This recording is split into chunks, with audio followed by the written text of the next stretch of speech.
The next question is, should I interpret into or from my native language? Well, that's really a choice for you to make. So where I work again at the UN, I am in the former category. So all the work that I do is going into English, okay, from Russian, French, and Spanish into English. And this is, and at the UN, that's how it works for the most part. You go into your native language. That's the case with English booth, French booth, Spanish, and Russian booth. However, with Arabic and Chinese, you know, I talk about this actually in the episode that I did with, the first episode I did with Robert. There you have to go both ways. You have to be bidirectional, okay? So from Arabic into English or French, or from English or French into Arabic. You need to be able to go both ways. And I would also say that on the outside the UN, on the private market, my impression is that for the most part, they work bi-directionally. So you're just, you know, on your half hour, you say you're in the French booth, and in the French booth you're going either into French the whole time or into English. And I think that is perhaps the more common practice. So what I would say is, if you have that, if you have that dilemma whether to only work into English or whether to develop your bi-directional skills. If you go to study at a university, say in the UK, you know, these universities, a lot of them have what are called memorandums of understanding with the UN. So the people, you know, you're very much focused on going from uni to and then trying to work in the UN, and they offer combinations at those universities that correspond to the way the UN works. So you'll be able to go to wherever it is, let's say Bath University, and you'll be doing French and Spanish into English, okay? Now the thing is, okay, so you've done that, you graduate, and you may be a great interpreter, and you may be all set to work for the UN, but, you know, maybe there are no jobs going at that particular point when you graduate. You know, maybe you're put on a roster, maybe you have to wait. And the question is, what are you going to do in the meantime? While you wait for a position to open up, you still have to earn a crust, don't you?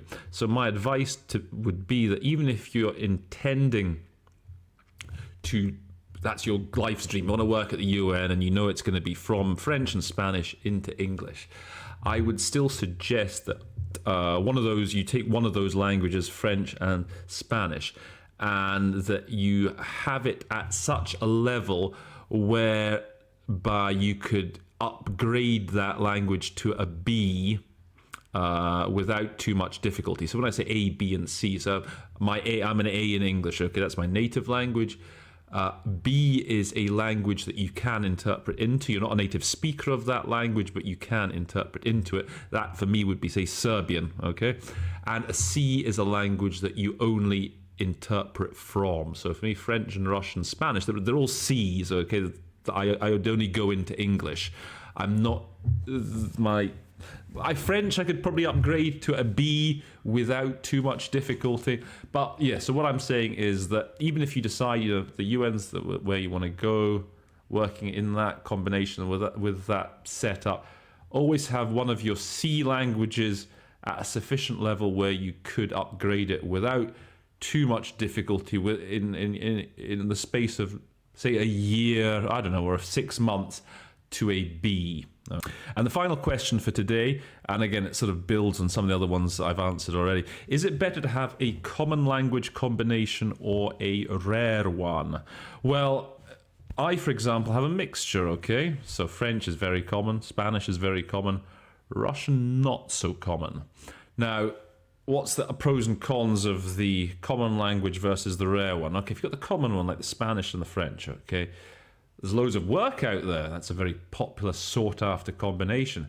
At the same time, loads of supply as well, okay? You've got a lot of competition. That's what the majority of people go for example, French and Spanish. It's the most sort of basic language combination to go for. So you're really competing with a lot of people out there. If, on the other hand, you go with the Russian, the more niche language, let's say, There's not so much work out there, okay? But by the same token, far, far, far less competition either.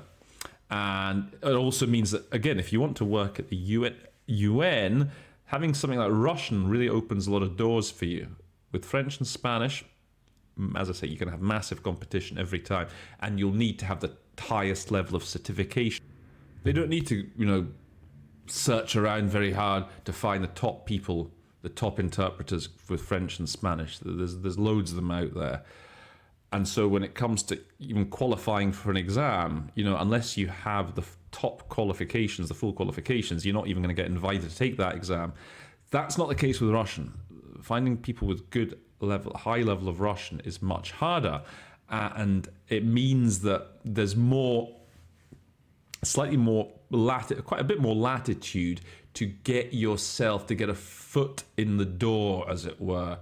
There's more of an opportunity maybe for people who are, say, heritage speakers, people who may be Russians but who are brought up in the US, who are kind of double A's, double A minuses, to get that foot in the door, get on the exam and prove themselves. So my advice to you is, I think it's good to have both. Have the mainstream ones. You need the mainstream ones.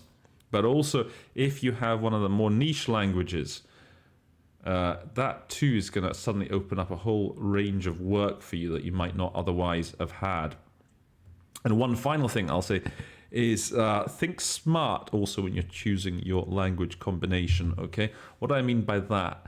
So what about someone with a combination of who's got Spanish and Russian? That sounds nice, right? Sounds good. But actually, in reality, on the market, it's not quite what the companies, what the organizations are after. For example, to work in interpretation in the international organizations, they want you to have French. The booths are set up in such a way, for example, the English and French booths, they want the people in the English booth to have French, one of the people to have French and Russian, one to have French and Spanish. In the French booth, they want one person to have English and Spanish, one person to have English and Russian. That way the two can coordinate. If you don't have French, you're going to find it very hard to, as I say, get your foot into the door. You may have great Spanish, maybe a great interpreter for Russian, but that configuration just doesn't fit well in interpreting booths, okay? So think about that also a little bit when you're choosing what languages to go into. I mean, I guess what that sort of comes down to is that if you're an English speaker, if you're native English, you really want to have French, okay? Go with French and something else, but you really want the French. Likewise, it reminds me of a question I recently got asked. I was asked by an Arabic native speaker, should I add French or Spanish as my B language, okay? What should I do? And I said to her straight away, add the French. You got to add the French, okay? Arabic and Spanish, there may be a very, very niche market for that combination somewhere on the private market, but there would be pretty few and far. You'd get, the work you'd be getting would be few and far between. Whereas Arabic and French, get the Arabic and French first, okay, and then add the Spanish on top of that. Then you'll be laughing, okay, that's great. But first priority really would be to add the French, first of all, because that way, you're perfectly configured for work in any booth anywhere. So just make sure, get the basics straight first. Think a little bit about what combination is going to have is going to be the most booth friendly, the most practically suited to booth setups around the world. And on that basis is you want to sort of decide then what languages to choose. Okay, guys, so I hope that's shed a little bit of light on any of you guys who are perhaps thinking about getting into interpreting. Thank you, Robert, for having me on the show. And if you want to go in a bit more depth on how to improve your interpreting skills, well, you know where to go, don't you? Go visit the interpretation station there. I cover a wide range of language combinations, French, Russian, Spanish, Arabic, Portuguese, Italian, Serbo-Croat, lots of tips, tricks for you over there at the interpretation station. Go and have a look. And but I'll be back also to do more videos here for Robert. So guys, it's been a pleasure. See you soon.